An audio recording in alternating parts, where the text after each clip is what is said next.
C'est une première sur la circonscription. La Teste, en particulier l'école Gambetta, a pu bénéficier des premiers tests salivaires au sein du groupe scolaire élémentaire.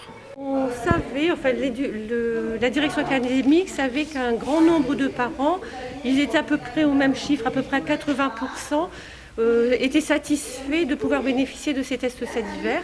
Donc on l'a proposé puisque on sait aussi qu'on a un directeur qui allait s'emparer de cela et d'organiser cela de façon efficace. C'est la première école, hein. Donc c'est satisfaisant. Les parents vont recevoir les tests des enfants. Si, je dis bien si, il y a des tests positifs, les parents vont recevoir les résultats. Et dans ce cas, ben là c'est la question de la responsabilité. Si le test est positif, le parent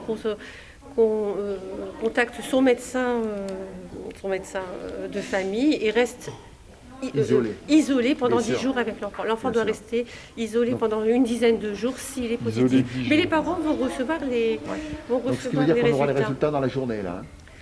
Monsieur le maire, c'est une première sur cette école Gambetta. Le test salivaire a été mis en application et apparemment 75% des enfants vont pouvoir bénéficier de ce test. C'est une satisfaction.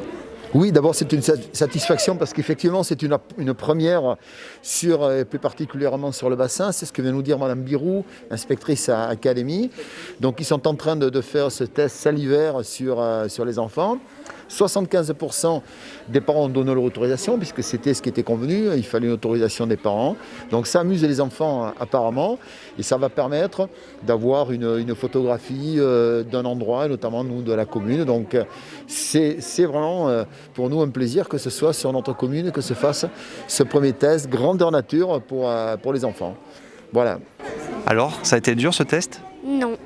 Tu avais bien été préparé, tu savais ce qu'il fallait faire ? Oui. Et alors, t'as pu remplir le petit bocal ou pas ? Oui. Ouais. Tu trouves ça important de le faire ? Oui. Ce test, ouais. Oui. Pourquoi ?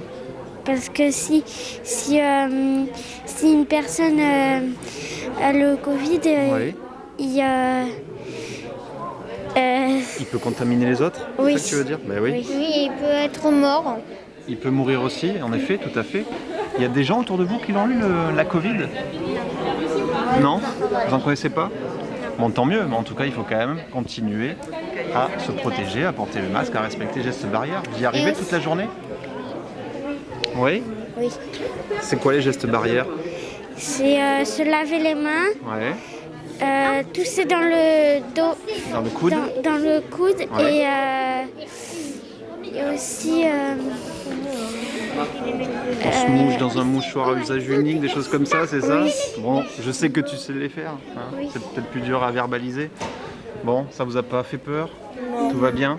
Oui. Bon, alors on va s'en sortir de cette maladie, hein ? Bon, allez, bonne journée !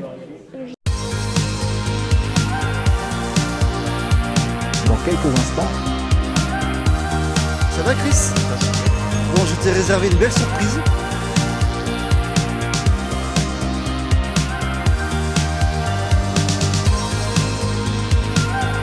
Le bassin, c'est ça. C'est cette presqu'île en face qui est quand même invraisemblable. Et là, pour le coup, c'est le groupe Delta Groove qui nous rejoint. Tu passes en par en live.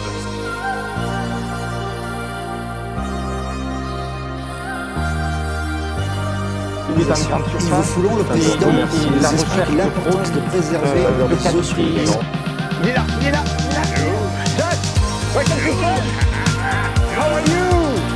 Samedi 29 août à la salle Omnisport Étienne Turcot. Je t'explique. Nous, sur le bassin, beaucoup d'entre nous... Etc. de faire de la déco sur caillou. Et pour le fun, pourquoi pas aller en planquer quelques-uns autour de Gujan. J'aime l'endroit où je suis.